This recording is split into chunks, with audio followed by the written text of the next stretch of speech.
अंत भला तो सब भला। रोली की शादी उसके माँ बाप एक आलसी लड़के से करा देते हैं। चलो, रोली की शादी हुई और हमने गंगा नहाई। और क्या, बेटियां तो होती ही हैं बोझ। हाँ, पर अब क्या चिंता, उतार तो दिया बोझ तुमने, अब वो लोग समझे।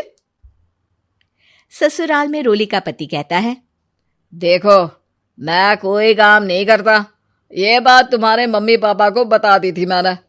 अब जो किराया आता है दुकान का, उसी से घर का गुजारा करना है। कभी भूल से भी कोशिश ना करना किसी चीज की डिमांड की।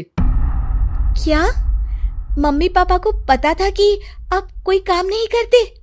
और क्या, बड़ा अच्छे से पता था। उन लोगों को तो तुम बोझ लगती थी, बोल रहे थे कि बस शादी कर लो और कोई मतलब नहीं है। रोली को यह सुनकर बहुत गुस्सा आता है, लेकिन करती भी तो क्या, क्योंकि वो जानती थी कि उसके माता पिता ऐसे ही हैं। जैसे तैसे रोली दिन काट रही थी। रोली को एक प्यारी सी बेटी होती है।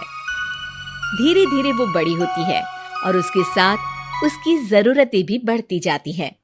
सुनिए जी, अब तो सिमी बड़ी हो रही है, उसका स्कूल में दाखिला कराना है।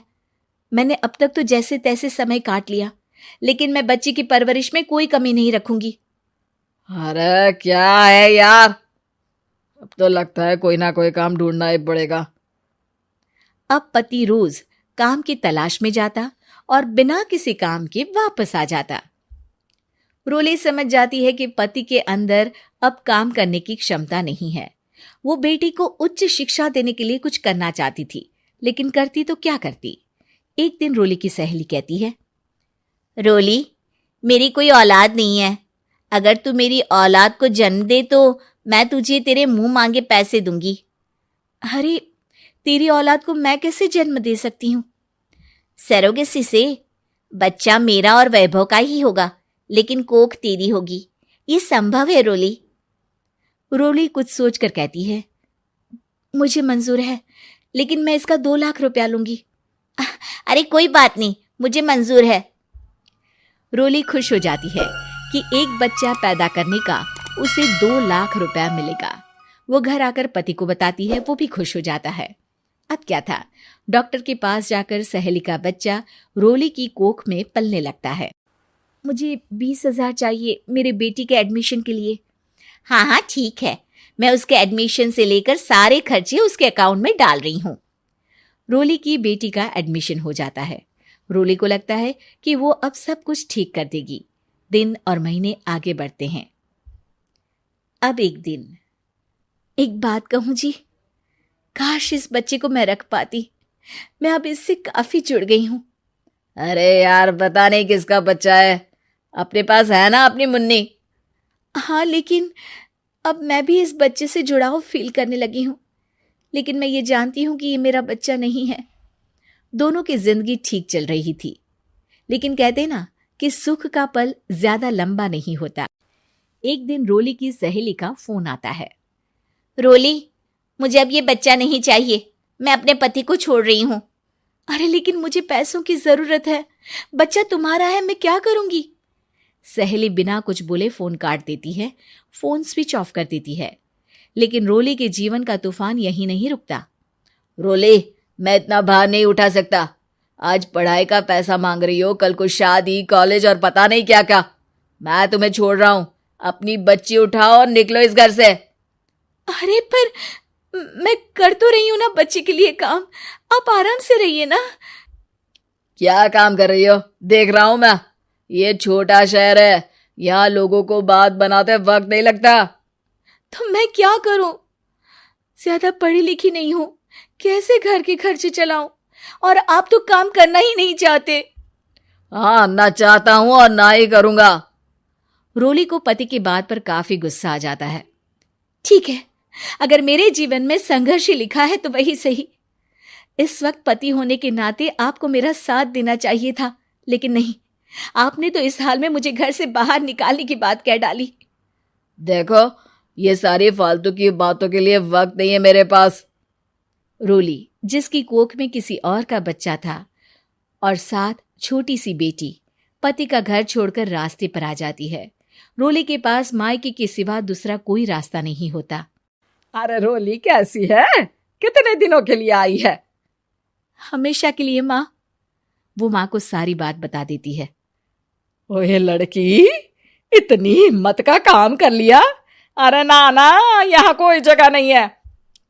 तुम तो अपना बोरिया बिस्तर उठाओ और निकलो यहाँ से। रोली के पास अब मायके का रास्ता भी नहीं बचता। वो चुपचाप बच्ची को लेकर जा रही थी कि उसे दर्द होता है और वो डॉक्टर के पास चली जाती है और फिर वहां वो एक प्यारे से बेटे को जन्म देती है। कितना प्यारा है, कितने अभागे हैं इसके माँ बाप जो इसके पैदा होने पर भी नहीं है। तभी वहां डॉक्टर आ जाती है। रोली, बच्चे के पिता तुमसे मिलना चाहते हैं। आपका बहुत बहुत शुक्रिया। मैं इस बच्चे को पालूंगा, भले ही इसकी मां ने इसे छोड़ दिया हो, पर मैं अपनी जिम्मेदारी निभाऊंगा। तो क्या आप मुझे इसके पैदा करने के लिए जिन पैसों की बात हुई थी वो भी देंगे? हाँ, और साथ ही आप चाहें तो मेरे घर में रहकर मेरे बच्चे की देखभाल भी कर सकती हैं। मैं उसके लिए आपको सैलरी दे दिया करूंगा। रोली को लगता है कि जैसे भगवान ने उसके लिए सुकून का रास्ता खोल दिया। वो अब मुकेश के साथ उसके घर चली जाती है, जहां रहकर वो उस बच्चे की देखरेख करती है। अब मुकेश के घर को रोली अच्छे से संभाल लेती है। उसके लिए खाना बनाने से लेकर बच्चों की देखभाल और घर की देखरेख। धीरे धीरे मुकेश को रोली से प्यार हो जाता है। रोली, तुम्हारी बेटी और मेरा बेटा बिल्कुल भाई बहन की तरह साथ रहते हैं। हाँ, आखिर है तो एक ही कोख के बच्चे, अटैचमेंट तो होगा ही ना। रोली, तुमने घर और मुझे दोनों को संभाल लिया। ये तो मेरा काम है। आपने भी तो मुझे छत दी जिससे मैं अपनी बेटी की पढ़ाई और भविष्य के लिए पैसे जोड़ सकूं। अब रोली, क्या तुम मुझसे शादी करोगी? अब मैं जानता हूं तुम्हारी भी शादी कुछ खास अच्छी नहीं रही। रोली को मुकेश की बात ठीक लगती है। वो उसे हाँ बोलने की सोच ही रही होती है कि उसके पहले पति का फोन आ जाता है।